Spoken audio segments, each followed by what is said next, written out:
You need not know all about these drugs. I'm going to give you a list and I'm going to go through them. It is the technique which is the most important thing. And the technique is to decide whom you're going to treat. And then after that, be very sensible about it. And use one drug only. But then come back and realize and appreciate that patients may not respond to one drug. And you may need to use 2 drugs. And again, come back and realize that patients might not even respond to 2 drugs, and you may need to use 3 drugs. The drugs themselves, well, before I talk to you about drug treatment of patients with hypertension, I think it would be wise for me to talk to you about non-drug treatment of patients with hypertension first. Because if I told you that obesity was a risk factor, and drinking too much booze, and smoking too many cigarettes, and eating too much salt, and not enough exercise, and eating too much red meat were all risk factors, it would be sensible to correct these before you put patients on drugs which may poison them. So you would slim down your hypertensive patient, you tell them not to go boozing, you tell them not to go smoking, you tell them not to have so much salt, you tell them to have fish and chicken and exercise, and if you can get by just giving them good, sensible advice, that is great for you and is great for your patient. But patients are funny. People are funny. They might not listen to your advice. And you say to yourself, even though my patient is funny, I'm still going to give them treatment, therapy. And the kind of drugs you would use, well, you could use a diuretic drug. That's the simplest form. You recall I talked to you about diuretics when I was talking to you about treatment of patients with heart failure, and I told you that the sheet anchor of therapy in patients with heart failure was the use of diuretic drugs.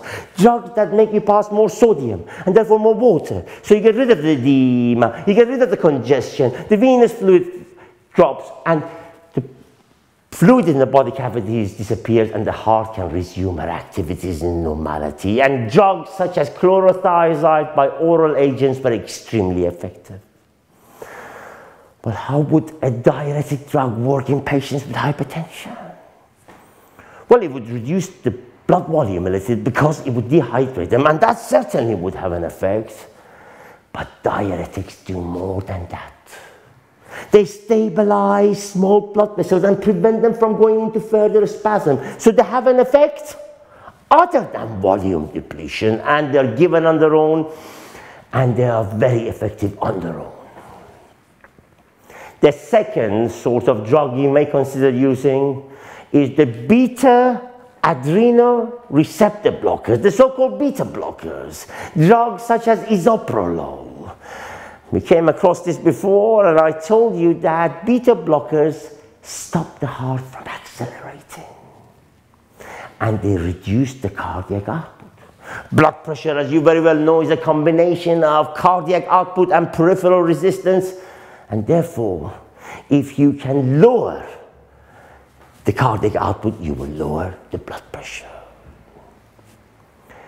The third group of drugs that you may consider using are the vasodilators.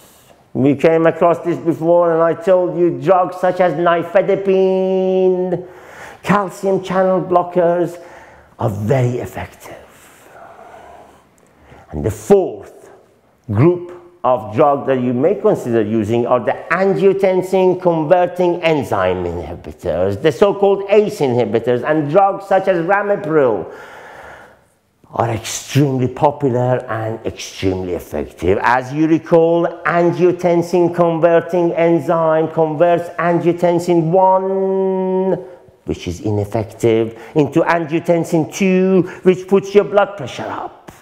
If you can inhibit it, you stop blood vessels from constricting and going into spasm, and so the blood pressure falls. So there are 4 groups of drugs that you can consider using, starting with the simplest, the diuretic and the chlorothiazide, and ending up with the most complicated, the angiotensin converting enzyme inhibitors and the ramipril. The idea is that you use a very simple approach and see if you can get by just using one drug. And then coming back and realizing that patients may not respond to one drug and you may need to use 2 drugs and on occasion 3 drugs. Realizing that these drugs have side effects. Some of them have serious side effects, and I'll come back to you and I'll explain them to you. And finally, realizing that if you give patients 2 or 3 drugs to be taken 2 or 3 times a day on top of what they're already taking for their other illnesses, they might not take them. So there's always going to be a question with what we call compliance. Thank you very much for listening, and I hope it's been helpful.